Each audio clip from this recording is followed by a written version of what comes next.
I'd like to welcome everybody to this wonderful event sponsored by the Buddhist Studies program with support from the philosophy department, and we should all turn our phones off. That's always a good plan. And the lecture committee. We always love to try to bring people out here and bring as much work from them as we can, and so we're doing that with Sonam Kachru as well. Tonight's not the only event. There's a lunch for students tomorrow, where Sonam is going to be talking about learning philosophy from the Therigatha stories, the oldest women's narratives we have in the world of Buddhist nuns. And then, of course, he'll also be presenting work to the Five College Buddhist Faculty Seminar for those who are members of that. But now I get to introduce Sonam, which is fabulous, because there are very, very few people in the world it would give me more pleasure to introduce, and I mean that. When I think about what you need to be a really great scholar of Buddhist studies, the first thing you need to be able to do, and this might sound banal, but it's not, is you need to be able to read. And reading doesn't just mean running your eyes over strings of characters, and it doesn't mean just figuring out what the damn book is about. It means figuring out what the damn book is about. It means reading deeply and carefully and with nuance. And that's a skill that very, very few people ever really develop. It's a skill that Sonam seems to have had since the time he was a graduate student, and just gets more and more and more evident in all of his work. And he doesn't only have this brilliant ability to read a text that I might have read a dozen times and I've just never noticed this stuff, and just to see stuff that is there and is obviously there except that nobody's ever seen it. And the text becomes much richer and much more important for his reading. But he also has this glorious ability to write, which is another talent that's important, and to take those gorgeous, luminous readings and to bring them to the rest of us. And we've all learned so much from Sonam Kachru over the last few years. Recently, he published this glorious book, and you can judge it by its cover, called Other Lives, which is an expansive study of Vasubandhu's Vimshataka, 20 verses. And so you take 20 little verses, and you turn it into this gorgeous revelation of what a world is, and what a being is who inhabits a world, and what it is for a being to inhabit a world, and renders it with grace, with erudition, and with extraordinary depth. So that's why I admire Sonam so much, and I like him so much, because for all of that tremendous scholarship and talent, he wears it so lightly. He's basically a nice guy. He's a mensch. He's somebody we all enjoy hanging out with, and so it's glorious to have him up here. It's only recently that he's made the move from the wilds of Virginia to the civilization of Yale, and so now we have him just at the other end of the Valley Flyer, which is fabulous. And he's taken the Vermonter up today to tell us about the truth about poetry, some Buddhist fictions. So I'm to all you. Thank you, Jay. No, for the first time, I wish I could just spend the evening listening to Jay go on.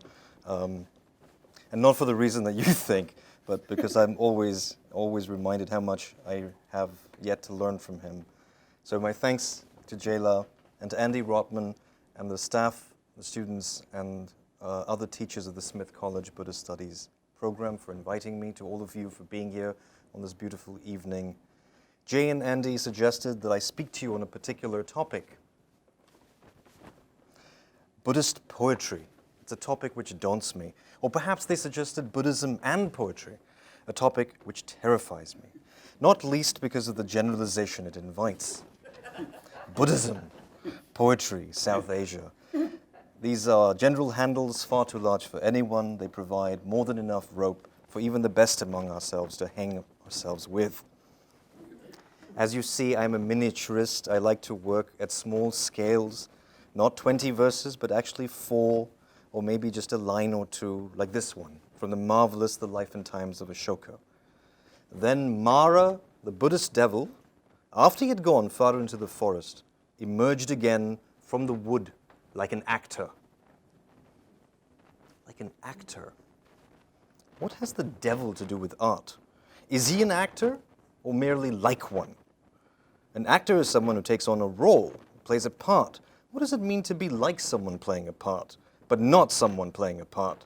Do we ever only play at playing a part? And when did the devil go to art school?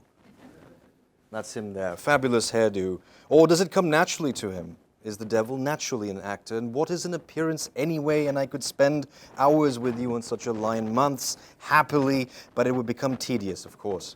Life is short. So I begin to worry. How do I navigate this, risking either tedium or being too general and hanging myself? So then I thought of a way to offset this right at the beginning. What we want is to be honest about the limitations of perspective. So let's start as we mean to go on and really showcase our limitations. Let's take in, if you will, the modest picture. Imagine that it is late at night, you're in the mood for a certain kind of documentary, you know what I mean. This is harder. Imagine now that you are listening to Richard Attenborough narrate from some hypothetical big Buddhist book of everything. Maybe a book such as Vasubandhu's Treasury of Buddhist Thought. In the near future, imagine this is not hard to do. Netflix has really finally run out of content. In the first few episodes, you'll be outlining the sorts of things you expect to find in a documentary narrated by Richard Attenborough, Sir Richard Attenborough. You'll find beings and environs and constituents. And over the first few episodes, you might feel that you've learnt everything there is to know about humans and other creatures, even in a Buddhist world, their environments, their lifespans, and their environmental epochs and how they are affected by them. You've learned to place beings, gods, demons and ghosts and animals and volcanoes and gems and all the stuff you find in a Buddhist natural history of the world. So far, so good. But there would be something missing, something that might only have been taken up in the last episode. And that last episode, if it really truly followed a Buddhist natural history of the world, might begin like this. I quote, "There are things familiar to us in everyday parlance, things such as writing or calculating by hand, counting, poetry, kavyam, reckoning. But what are these? What is their nature?" End quote. This is how the chapter on action in Vasubandhu's early 5th century book, The Treasury of Buddhist Thought, ends. And these are things you will miss if you look at humans only in terms of what they are and forget to look at what they do. For the things which make up our world are not merely objects, but also practices. Which, of course, is the answer to the question. I quote, "These are activities of 3 kinds accomplished through praxis, yoga. They are karma, things we do, but unlike the kinds of karma that dominate Buddhist thought and our attention to Buddhist thought, they're not episodic actions or even sequences of actions. They are praxis, or praxis, achieved via certain cultivated devices and techniques, upaya vishesha in Sanskrit." So we have learned something, even from Sir Richard Attenborough, blessed be he. Poetry is not found, it is made. It is not merely made in the sense of something happening to be done, it is achieved and cultivated through discipline. So it is not a natural object in a narrow sense of that word, sense 2a in the OED, or 9b in some editions. That is, it's not natural in the sense of something having its basis in the natural world or merely in the usual course of nature, end quotes. At least if by nature you exclude persons and what people typically get up to. But then again, focus on another point made by Vasubandhu. When looking at the nature of the activities, among which we count poetry, these are best thought of along the lines of what makes up persons anyway. The so-called skandhas, the heaps that make us up, the modalities of embodiment and feeling and labels and dispositions and awareness. So poetry can also be analyzed as coming down to something belonging to embodiment, as sound, or the factors of language that are counted as basic dispositions of human beings. The point is this: we could, looking at constituent elements of persons, take poetry to be, and I quote here from the Oxford English Dictionary's adjective for natural, section A, to be inherent in the very constitution of a person, and therefore natural. So you get, in the last episode, poetry as a natural and as little bit unnatural object. Let's avoid any thought of a paradox, and let's not be those kinds of professors today, and let's say poetry is a praxis that is an entailment of being persons. Expect to find poetry wherever you find persons. You expect people to count, don't you, all over the world? Well, expect them to have poetry too, says Vasubandhu, and closes the book. As David Barnhill, relaying an idea presented in the preface to a Japanese collection of court poetry, the Koken Shu from the 10th century says, and I quote, "Poetry is a natural expression of human feeling. It's like birdsong," says the preface. Birds sing, humans count, and they poem, if you will allow me that verb. Okay, but hold on. Is it really true? Is poetry like mathematics? Is it more specifically like the arts of reckoning and calculation? Mathematics, like medicine, history has shown, is multiply realized. It might be thought it transmits fairly quickly, frictionlessly even, to use Simon Schaeffer's term. As did Indian medicine and mathematics in the long history of the world, particularly mathematical methods in astronomy, to China, to Baghdad in the 8th century, or the way mathematics might travel back, like as Newton's work did in Arabic, to India in the 19th century. Is poetry really like that? On some stories of lazy ways of speaking of science, the utility of some sciences can seem to be self-evident. So much so, it seems wrongly to be non-normative, in the sense of its methods being inevitable or felt to be necessary, not deriving from values or choices or antecedent commitments, not being susceptible to historical placement or subsequent cultural inflection.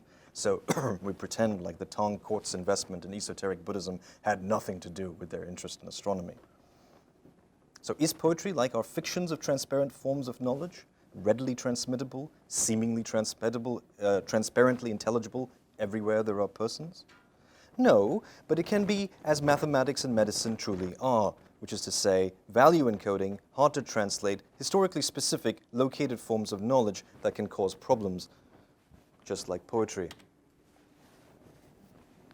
To have a sense of what it might mean to speak of poetry as value involving a normative on a Buddhist picture of the same, I turn to Mr. Kumarajiva, fabled translator, some say a former countryman of mine, but every time I think there's a cool Kashmiri for me to mention, it turns out he's not from Kashmir, but maybe from Gandhara. Boo. But we're going to pretend, here's our fiction, that he is Kashmirian. And in a possibly fictional dialogue about him, here's what he's supposed to have said to his student, Sang Jue. It is customary in India to hold literary composition in very high regard. As for musical intonation and the formal consonants of a text, we Indians presumably, consider musicality or the possibility of being set to music of supreme importance. Every time the king holds court, there will always be odes sung in praise of his virtue, and when people attend religious ceremonies, it is the songs and chants that we hold in highest honor. The verses or poetic recapitulations which occur in the sutras all have their special forms. But in the process of translating a Sanskrit text into Chinese, it loses all its nuances. The oof is not in the text. And even if the reader may still get the general meaning, he is definitely prevented from savoring the literary style. It's, and this is the part that makes the whole bit worth it, it's a little bit like chewing cooked rice and then feeding it to another person. Not only has it lost its flavor, it'll also make you want to throw up. End quote. So this is in Richard Mather's piece, Chinese and Indian Perceptions of Each Other, and I sadly am dependent on translation to present it to you, being without Chinese, but having good friends like Eric Green, my colleague at Yale, who's helping me limp my way through this. Why I bring it to you, even though I rely on translation, is this. Kumarajiva, who lived from 350 to 413 of the Common Era, was a microcosm of a vastly connected world. His father was a Central Asian, Kashmiri. His mother was a Kuchan princess. He came to Chinese apparently against his will, and after forced expatriation at the age of 40, and then went on to become one of the most gifted translators of Buddhist texts in the history of Buddhism in the world. He was celebrated for his literary style, accomplished even in Chinese. What I learned from him here is how to think about poetry being normative. Poetry is part of a culture. It creates people, notice the we, the plural. It has a location in India, we. It has sociological context in court, in temples.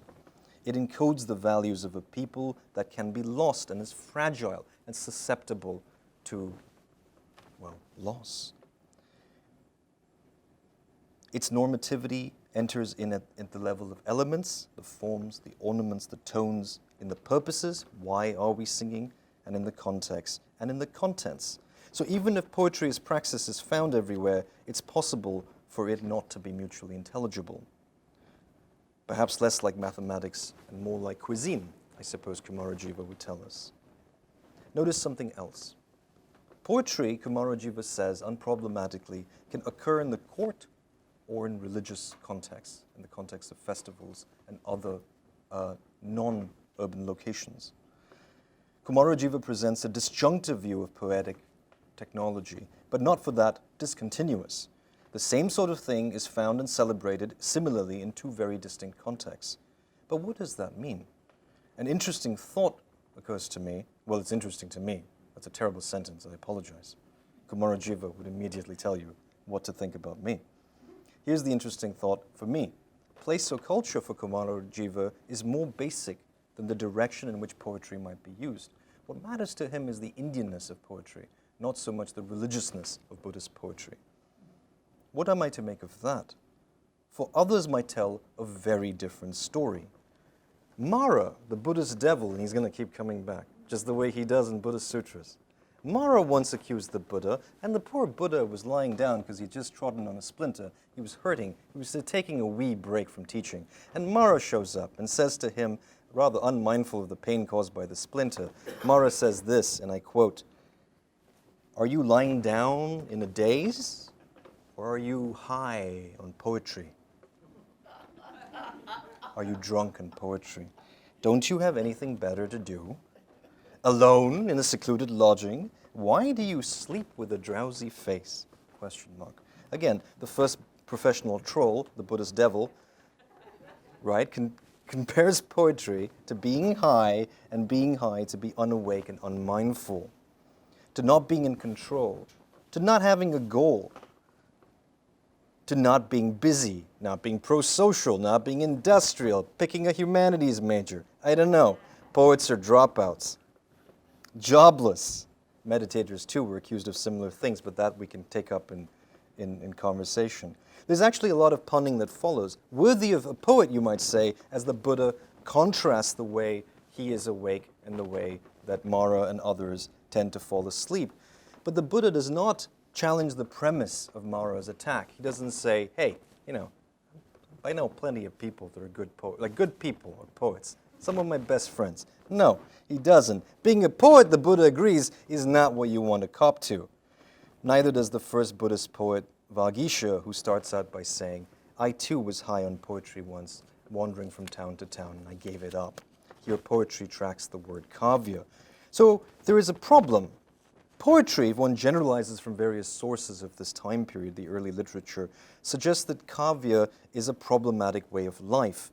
It encodes falsity, artifice, it provokes the wrong kinds of desires. It is an attention-grabbing feature. It's advertising before advertising. It converts to a perversion of values.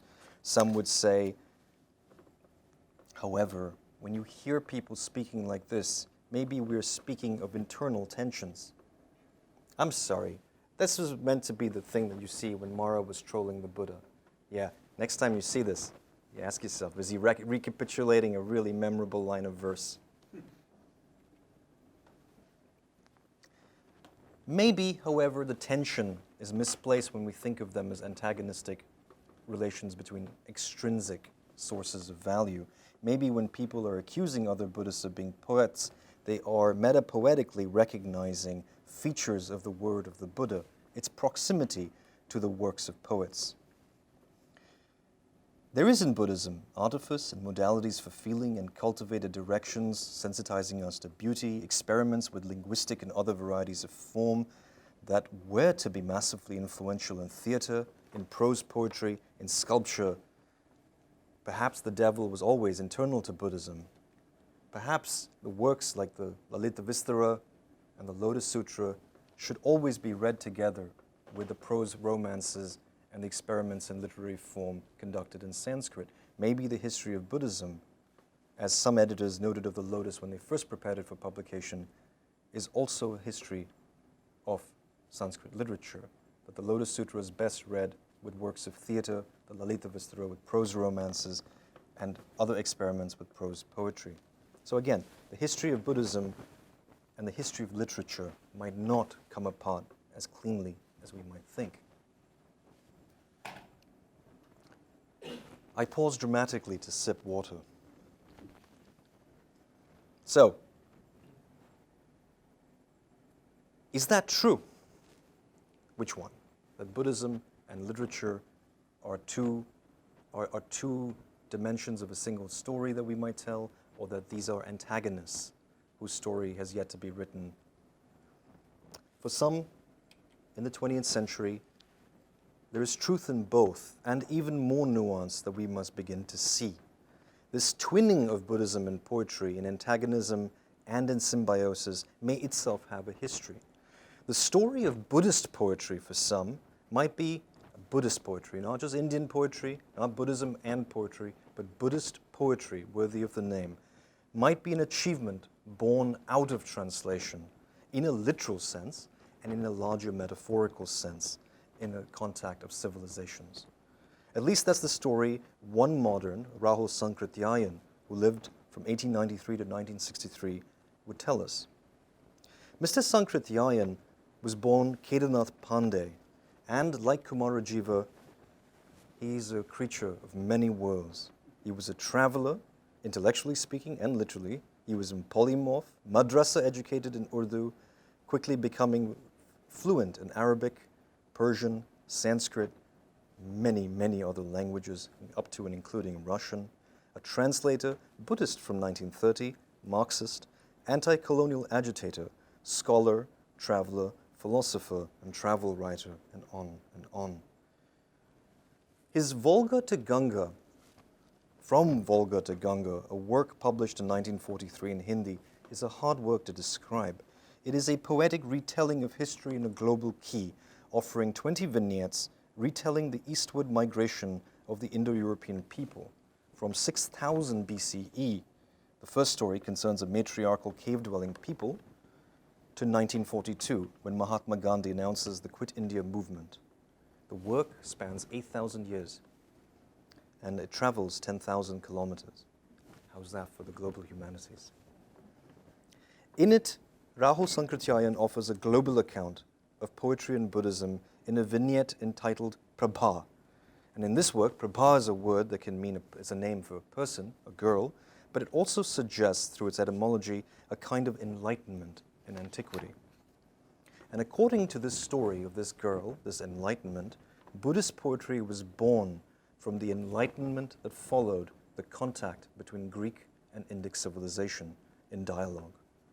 And Buddhist poetry more particularly began as a love story between a Greek Buddhist girl, Prabha, and her Indian Brahmin lover, Ashvaghosha, who happened to be a good poet and singer, but not yet the person he was to be.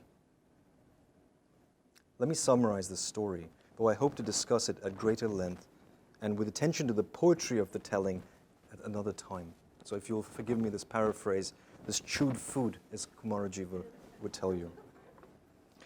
Prabha was the daughter of a Greek Buddhist family that was learned in debate. I should say, the story is set in the first generation of the Kushana kings, in the greatest of the Kushana kings, Kanishka, in 50 CE. Prabha is the daughter there of a Greek Buddhist family that is learned in debate, and Ashvaghosha and she meet in a festival where the youth swim across the river in a competition that the two of them win together. And that's how they meet. It's a meet cute. It's a meet debate, and then it's a meet productive. For over time, Ashvaghosha's performances attract the interest of the Greek theater community, and they have the idea, and he has the idea, on seeing Greek drama for the first time and seeing Prabha in it, she's their lead actress, he has the idea of composing an original play in Prakrit. And he does so on the basis of a love song he had long been nursing on the theme of a woman's separation from her lover. So Ashvaghosha has the idea, why not write this original play in Prakrit? Let's actually not translate a Greek work, let's translate the Greek meta-poetic critical terminology, and stage directions. Let's acquire Greek technologies of stage production for Indian stories. On this telling, the separation of Urvashi is the first play to be performed in India to a Greek audience. The Greeks love it, rave reviews. They want him as a kinsman, for art binds communities, as Ashvaghosha comes to learn. But Prabha warns, don't do that. The Greeks in India have become, well, too Indian, and in any event, you better think of something else. What? What else could there be? Well, she says, tell me truly, what was your song about? And she asks him two questions. What were you thinking about when composing your poem? She even speaks like a Greek, educated kid. And what was your poem about? And Ashvaghosha is about to answer, and she says, these are two different questions. Except they're not for you. For the real character that Ashvaghosha was talking about was Prabha. And Prabha is what motivated him to write the poem. And Prabha says, look, this is just not going to do it. For the poet's tears, Ashvaghosha's tears, are not in sympathy with an ancient character. They are expressive of your own, she says. You're treating poetry as personal, and you're treating the poem as the expression of an inner feeling. What she wants him to do, sounding like Coleridge speaking of Wordsworth, is to see this. Ashvaghosha, she says, the lover of Prabha, and Ashvaghosha, the great poet of the age, are two distinct individuals, end quote. Or they had better be. Over time, Ashvaghosha begins to accept the idea. He wants to think of himself as a double individual, with this conception influencing two subsequent ideas. Ashvaghosha rejects poetry as the outer expression of an inner feeling. He begins to think instead that poetry is an inward acknowledgement of outer realities. He also comes to see that to belong to an age requires one to transcend any single community. One must become cosmopolitan. At this time, what this means in the story is that one must come to view the Indian religious scene and the Indian social structures from the eyes of the Greeks, who have come to regard their own history in light of what Buddhism shows them of the value of their traditions and given the continuities they find. The Buddhists in India begin to be supported by Greeks who regard Buddhism as the perfect combination of a Greek emphasis on philosophy while adding the wisdom of a pragmatism about philosophy and a pro-social direction to philosophy's truth. Through selflessness, Indian Greek Buddhists offer a transcendence of locality, custom, convention, and parochialism while adding the pro-social direction. Indo-Greek Buddhism supersedes Brahmins in their learning and egalitarianism and supersedes Greek philosophy in their pragmatism. At least this is what Ashvaghosha, through his love for a Greek Buddhist, begins to learn about what the Greeks are getting up to in Buddhist monasteries. It gets wonderfully complicated. In a monastery that the Greeks support called Kalaka Arama, which I first took as Kalakrama, or the history or passage of time, it doesn't mean that, but I guess I was reading too much Hegel that day.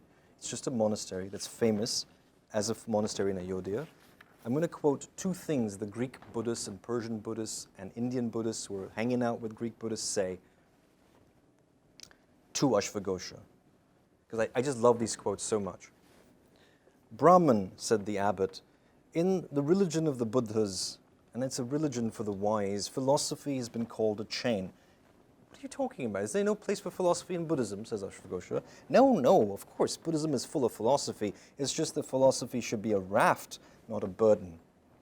Later on in that day, the abbot comes back to offer this. The Greeks think deeply, no doubt. They thought deeply, but they couldn't get over their love for immortality. Well, except Heraclitus. But even Heraclitus never directed his attention to the social bonds in which people find themselves, and so on and so forth. So this becomes a big meta-philosophical discussion on where do Greeks find truth in immortality, where do Buddhists find truth in the reality of change, what do you do with these kinds of truths, can you transcend any local expression of them, and where do you direct your energies once you claim to have found truth. The widening of mind, which is the phrase that is used in this story, of Ashvaghosha proceeds by transcending immortality with an emphasis on historical revolution and widening the egalitarianism that philosophy promises by including pro-social reform as a condition for philosophical success. So philosophy cannot succeed in the world until it takes up the liberation of people from caste and other forms of oppression. You've heard, oh, and of course this is the kind of poetry that begins to coalesce in Ashvaghosha's Buddhist-inspired poetry in his Life of the Buddha and other works that he began to write. So the new kind of poetry that comes onto the scene is a marriage of Greek and Indian, philosophical and poetic, and pro-social and metaphysical emphases for the first time in the history of the world, says the story.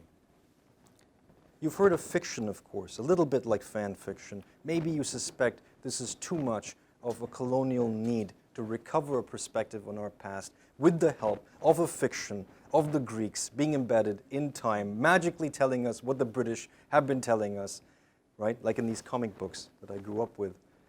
But it was, of course, no fiction that there were communities of cosmopolitan cultures practicing forms of religion and belonging across different languages in different ways that we have yet to recover fully. These objects could be at home equally in the Mediterranean or in Gandhara. The Trojan horse is actually from Gandhara, and what looks like a Christian reliquary is, of course, also from Gandhara. There are indices in our language which suggest the connection and the larger truth of the story Rahul Sankrtyayan was telling. The word for curtain in the theatrical manuals in Sanskrit mean Greek. The very idea of a backdrop curtain may have actually be a testimony to certain practices in the old time. This is a very nice note I refer you to, and I'm going to read a note. I know this is crazy, but it's the sort of thing that can pull you in. Remember I said I like miniatures. You get these little glimpses of world history in these little moments of objects that are lost in larger narratives that I think it's really useful to recover.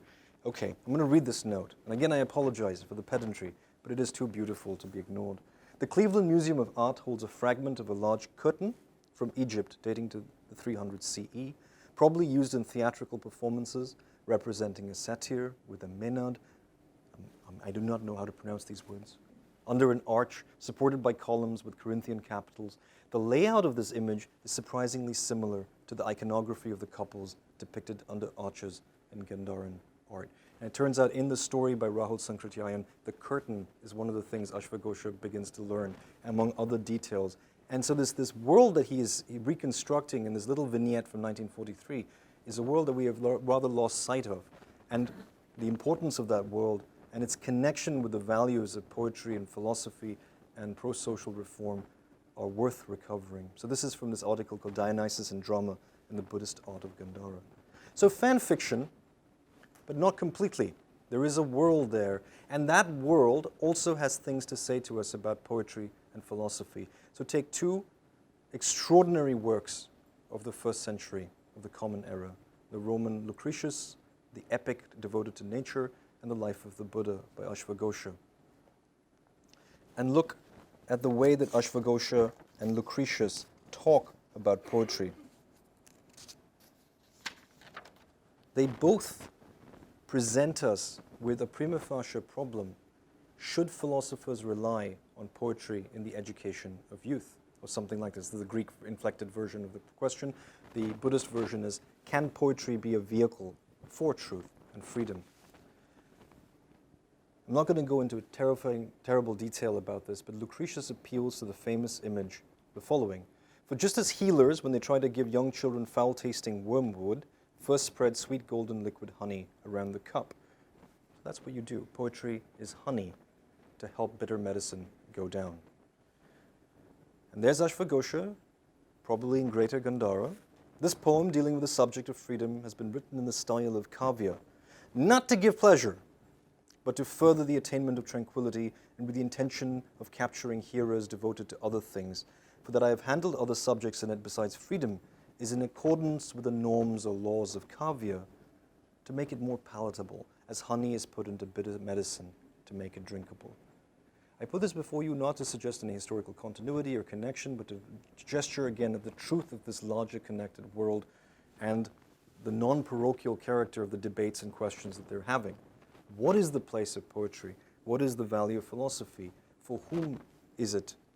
Does it hold?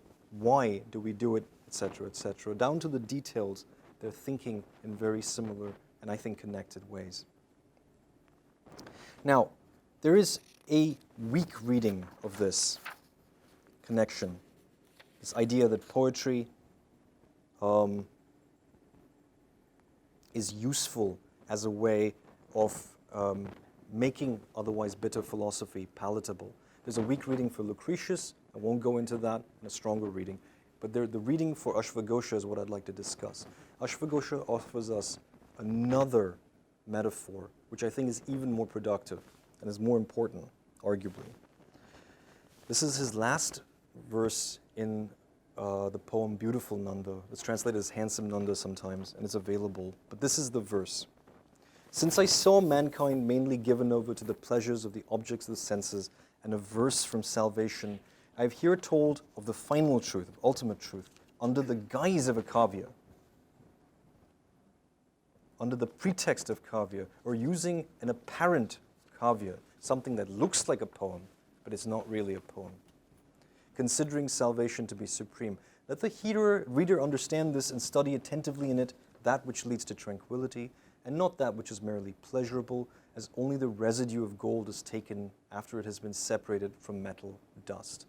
And you can translate this more directly. Gold is found only by mining in the earth, and the extraction of gold is a labor.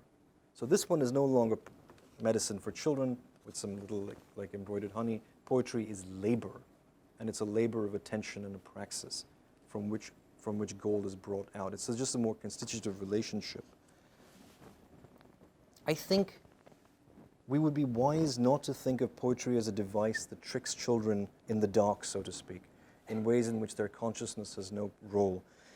It is not mechanical.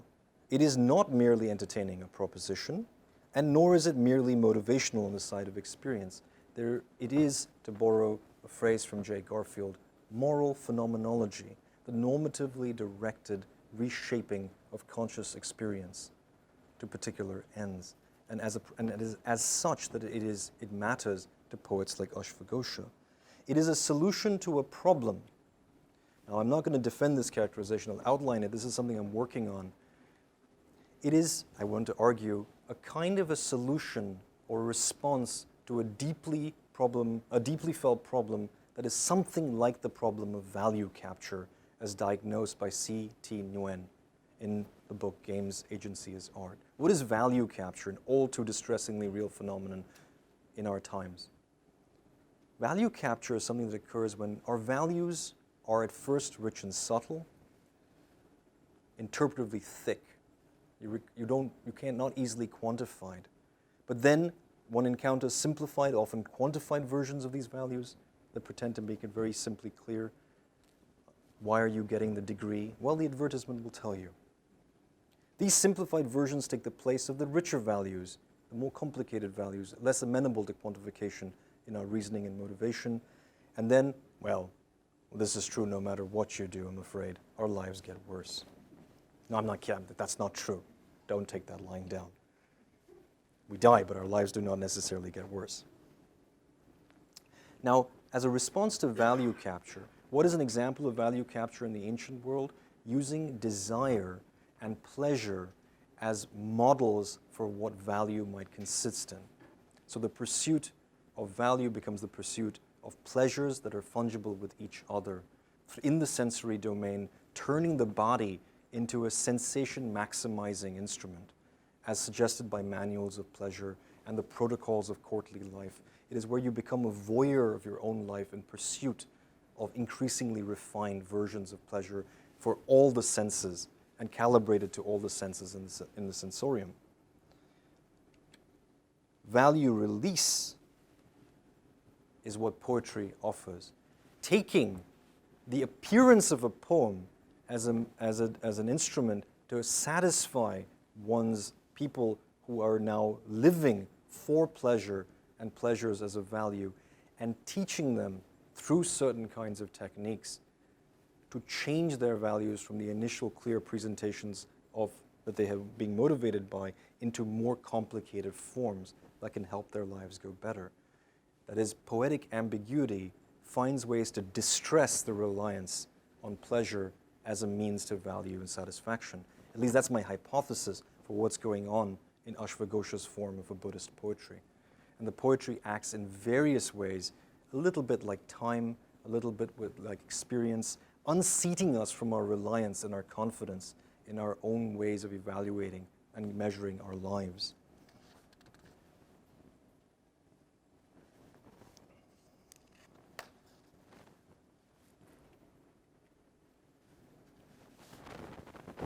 May I take another sip of water? We're almost to the end.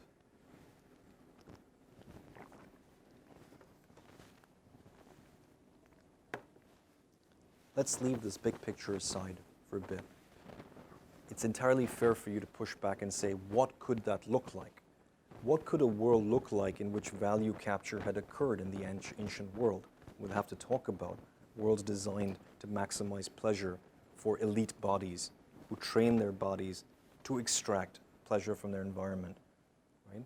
And then you can ask me, what would it look like to create poetry, the appearance of poetry as a machine of words to distress those reliances, to teach us to inhabit the world differently, right?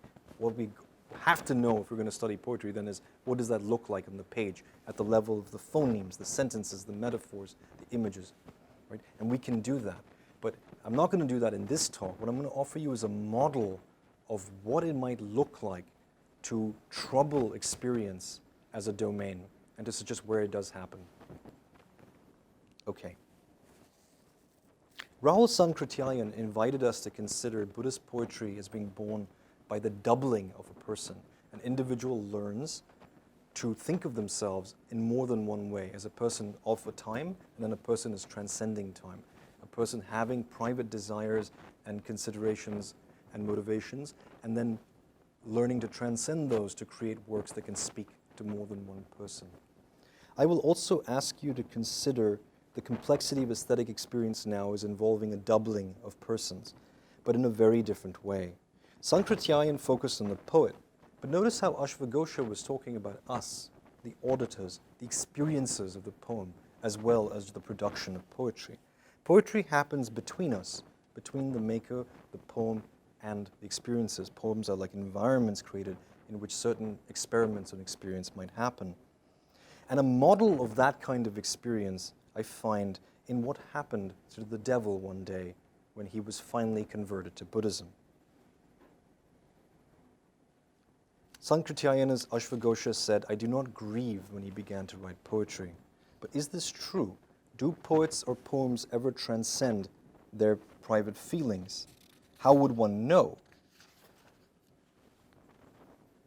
This is what we learn from the devil, the embodiment of eros, of death, and time. Remember I told you about him in the life and times of Ashoka?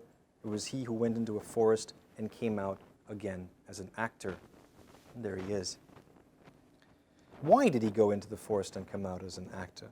Well, it turns out because he lost a magical contest to Upagupta, a Buddhist saint who taught meditation and philosophy in the Northwest, at least in narrated time, in the same time as Ashvaghosha is coming about, and in the same world. Why did Mara need to be defeated? Well, it turns out, at least in this story, the Buddha had not entirely succeeded in converting Mara. He had beaten Mara, but he had never brought Mara around to seeing the truth of Buddhism. The victory of the Buddha was not complete. I suggest to you thinking that this is a way for Buddhists to think about making peace with the arts. As long as the devil is not converted to Buddhism, art is not fully Buddhist yet. It's not safe for Buddhism.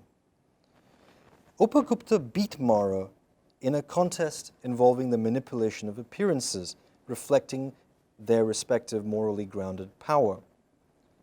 Upagupta, the Buddhist saint, has more truth on his side, and a better ability, or at least seemingly a better ability, to manipulate appearances. After losing, Mara enters into an agreement to manifest to Upagupta the Buddha's physical form. Now there's something happening here that is absolutely beautiful. After winning the contest of truth, Upagupta says pretty much, I have a favor to ask you. The devil says, what? Upagupta says, you see, expert in philosophy, content and metacognitive control as I am, I have a secret longing. I want to see the Buddha. It's worth letting that sink in. Upagupta is a stan, to use the verb for a potentially inappropriate fan. Nothing would gratify me more, he says, for I stan the body of the Buddha. He's full of kautuhala for the Buddha. Would you have done as the devil did? The devil says, okay. But he's reluctant. He goes into the clearing, and let's for now on assume that painting and poetry and the arts are related forms of presenting and working on appearances to create aesthetically important experiences. He goes into the clearing and develops and puts on a form which would bring peace to the eyes of men, ornamented. And digging deep into the etymology of ornament, alamkar, he fills out the forest, and I quote, as though unveiling the fresh colors of a valuable painting. And then he came out, as you heard, as an actor. So far, so good? Look, it's a good indication of the transvaluation of possibility. For Mara first says how he had used his talents as an artist to deceive, now to reveal. So deception is only one meaning of the transformation of the manifest. Given time and given resources, the ability of appearances to deceive us can be put to good use. Everything is fantastic. Buddhism can have its cake and eat it too. We can now use the arts to manipulate appearances to satisfy virtue. To take a bet, is that how you think the story goes? No. Because where there is deception, there may be truth, but where there is truth, there is also deception. It is something that the story teaches us. The point is that the value of such changes is never going to be settled. Aesthetic possibility may reveal or answer real compelling psychological means, but it can also create new problems thereby. Mara warns Upagupta. He says something is going to happen and you're not going to be prepared for it. Whatever you do, do not bow down before me. Why is the caution warranted? In manifesting the Buddha to Upagupta, while being, as it were, the text says, disguised as the Buddha, respect for what is presented as the Buddha, aesthetic success, we might say, will compel Upagupta. What Mara, the devil, knows, what Upagupta, the Buddhist saint, does not, is what Andy Rotman, and I wish you were here today because this is why I brought it up, has very, very lovingly and accurately called the erotics of practice, acknowledged by Buddhist ritual. Rotman was speaking of a genre of narratives, of which this narrative is an example, in which there is a recognition that certain valued states of feeling like grace and faith for the Buddha, or the adoring estimation and respect for a superior, gaurava, or bhakti, devotion, to name the devil's own virtue that he stresses, these can compel individuals to action, bypassing deliberation, bypassing judgment in ways that can be very, very salutary, but also very problematic. Such states register and transmit the overriding power of classes of objects that have been designed to function this way on bodies that are the right sort of bodies to be interacted with. Relics, memorials, images of the Buddha, and so on. Images of the Buddha, and so on. So the question is, can Upagupta keep his cool in the face of this aesthetic power? Can he be honest to everything that will be revealed by this aesthetic power? And the answer is, even the Buddhist saint can't. Okay, I'm going to do the show, and we'll bring it to a close. I mean, I'm not going to do the show. I'm going to tell you about the show. Okay, Upagupta is excited. All right. He's reaching for the popcorn. He's anxious for the show. That's the text's own term. He's joyful when it begins. He's moved to impertinence because in the middle of the show, Mara puts on the form of the Buddha and he says, damn that impermanence. Damn impermanence. This is said given his recognition, of course, of the inevitable truth to which a monk must acquiesce. All things are impermanent, but now he's feeling it. The Buddha is no more. Right? It has destroyed the form of the Buddha. It has robbed him of his chance to meet him in person. Emotions are running high. Perhaps even working changes to Upagupta, but in Upagupta's defense, obviously he's still aware that the Buddha is no more, right? I mean, screw impermanence, he says. Dick, damn. But at least he's figuring out, okay, the Buddha's not here. This is not the Buddha, right? This is not the Buddha. But he doesn't last. It doesn't last. Even that much grip on what's happening to him will not last. With a mind, and I quote, intent on the contemplation of the Buddha, on the remembrance of the Buddha, on the recollection of the Buddha, on the form of attention to the Buddha, smriti, it's mindfulness, that makes what you are attending present, right? He moves from that to actually seeing him. And then he starts acting as if he's in the presence of the Buddha. What does that look like? He forgot his agreement with Mara, taking recourse to the image of the Buddha in front of him, thinking, in fact, that the image was the Buddha. This is the text. He falls like a tree axed at the root. Why should that matter? How do we talk about what has happened to Upagupta? Mara is shown to forget the difference. Upagupta is shown as forgetting the difference between Mara and the Buddha. And Mara is not happy. Mara says, what have you done? What have you done? You can't bow to me. I am Mara. I'm not the Buddha. I am not worthy of this kind of... this is going to get me in trouble. Upagupta says, and I didn't bow to you. I didn't bow to you. I bowed to the Buddha. And now they enter into a nice philosophical disagreement about aesthetic phenomenology. Upagupta says, I may be looking at you, pal, but I'm thinking of the Buddha. And Mara's like, there is no Buddha. I am the Buddha. I mean, I'm presenting, the image is me. He believes the Constitution is identity. Upagupta's like, no, pal, no, it's not, right? It's not so simple. Contemplation is not sensation. The object is presented as something, and I'm being guided by my idea of what the object is. This is great stuff. This is great stuff. The thing is, you need both of them. You need both of their points of view to get the truth of what was happening to Upagupta.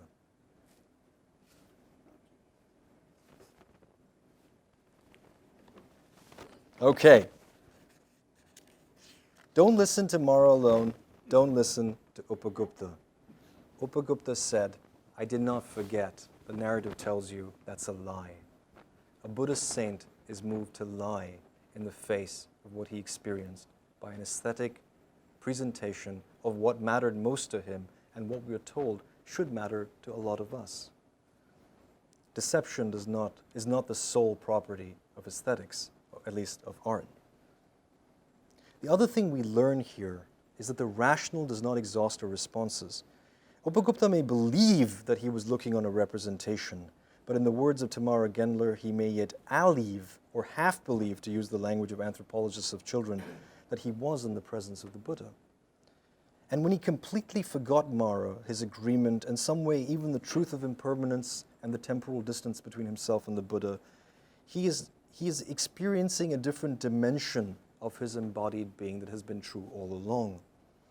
Now revealed, what Upagupta has longed for, what he has always longed for, what he cannot bring himself to acknowledge, is brought into view for us. Art, you see, allows for experiences which show us to be more complicated than what we can believe ourselves to be, than our explicit avowals.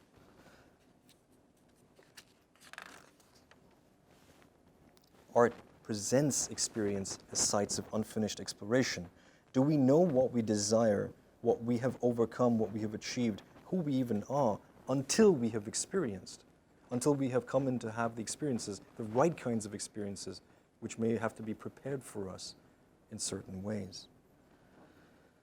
In the small-scale work that I like to do on bits of text, moments really, I've come to recognize this period I've been talking about, the first centuries of the Common Era, as a time when time itself and art and meditation were connected spheres in which experience was tested, remade, and tried.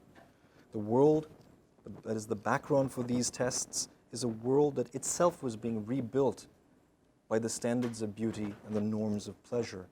The world itself was being made as a poem, and there is evidence to prove that this language was being used. Listen, in honesty, real life is prose, but the Pure Lands and the worlds of possibility and the built environments are poetry. All objects ornamented in Indian culture in this time period, designed to be fitted for pleasure, work in the sphere of the solicitation of value and attention, in what is she calls, and she's taught me to call, Laura Desmond has taught me to call, the Kama world, the world of desire. And Buddhist poetry is where I submit, in between, in this world, in the world of what is and what might be, the human is experimented with self-consciously. It's that truth which is explored by Buddhists. This is what Upagupta saw. Can't tell me this is not. This is my daughter's drawing that she wanted me to show you. So in that world, think of how much is left unsettled. We do not know what we are until we have experienced what we can be. We don't know what poetry is until we have experienced what it can be. Buddhist poetry offers you a semblance of poetry, not the finished things. We don't know what truth is, if truth is to be found actually in poetry and not where we thought we would find it, as in this last image of Ashvaghosha. If truth is to be found in experience that has to be cultivated as a quasi-poem and which works on us, then we do not yet know, I submit, what we are capable of, what poetry is, or what Buddhism has been. Which is, of course, surely true. To borrow a wonderful image from a Kashmiri poet named Hari Bhatta, a Buddhist, with each story, with each poem, we are attempting a sketch of a way of being. How else could it have been otherwise? Thank you very much.